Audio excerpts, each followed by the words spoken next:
welcome to today's tutorial. This is part 2 of a beginner series. In this particular episode we'll be learning the half treble crochet. Now I work in UK terms with US terms up on the screen. The half treble crochet in American terms is actually the half double, and that's the only difference about it. There's no difference about the stitch whatsoever, it's just in the name. Now in part 1 I taught you how to make a slip knot and chain, so I'm going to skip past that and I'm going to chain up 10 with an extra 2. Now to start off this stitch we go into the third chain from the hook, so not this one or the one next to it, but the third chain along, this one here. So what we do is we yarn over, we go through that stitch, we have 3 loops on the hook, we yarn over and we go through all 3 of those loops. It's as simple as that. So yarn over, go through that stitch, 3 loops on the hook, yarn over, go through all 3. Yarn over, go through that stitch, 3 loops on the hook, yarn over and go through all 3, although this yarn is starting to split a little bit. There we are. Okay, yarn over, go through that stitch, we have 3 loops on the hook, we yarn over and we go through all 3, and we continue doing that until the end of this row. It's a very easy stitch. It's very quick.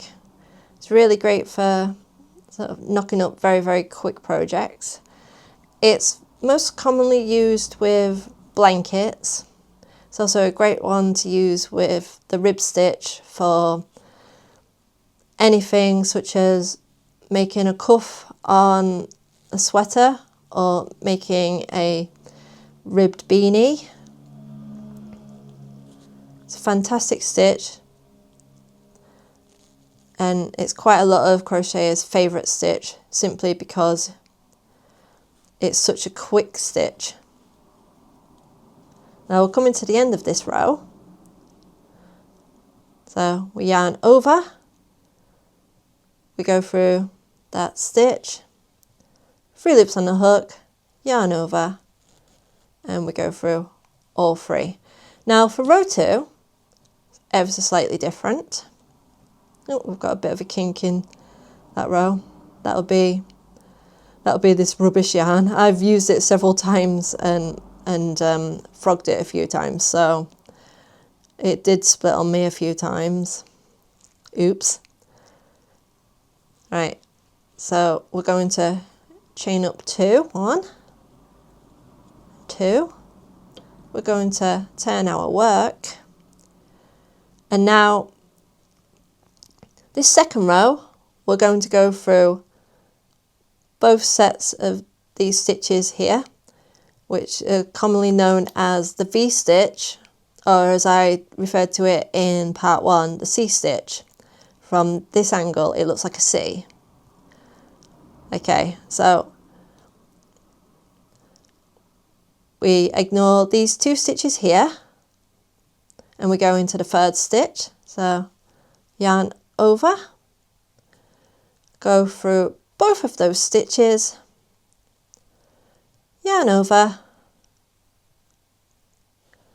and go through all 3 of those stitches there. I'll show you that again.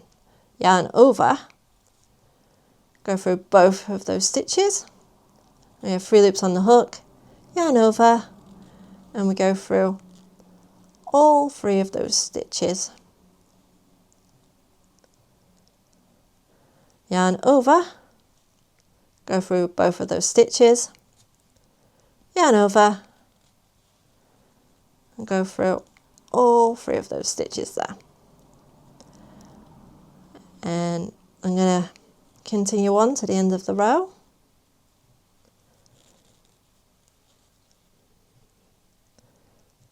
Now, like I said in part 1, keep practicing.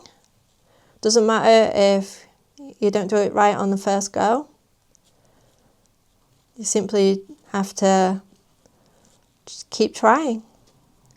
You won't always get it perfect first time. But what fun would it be if you got it perfect all of the time? The learning process is part of the fun for me personally.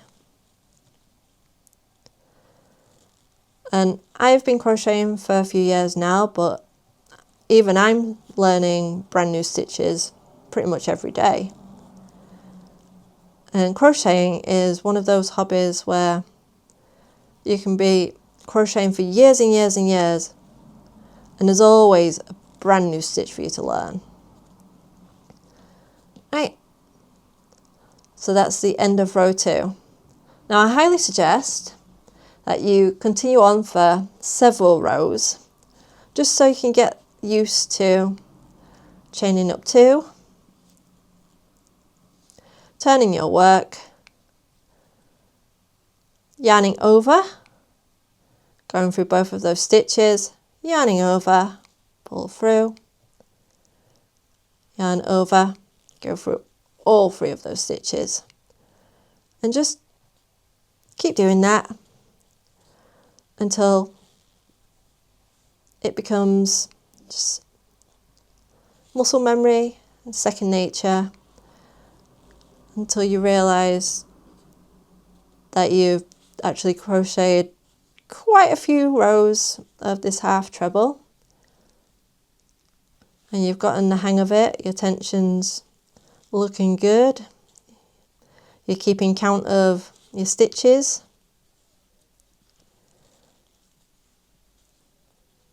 It's a fantastic stitch to know. Like I said, it just knocks up so quickly.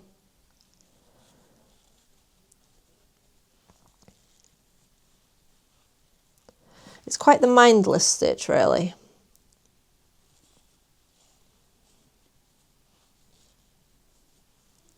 It's just so easy.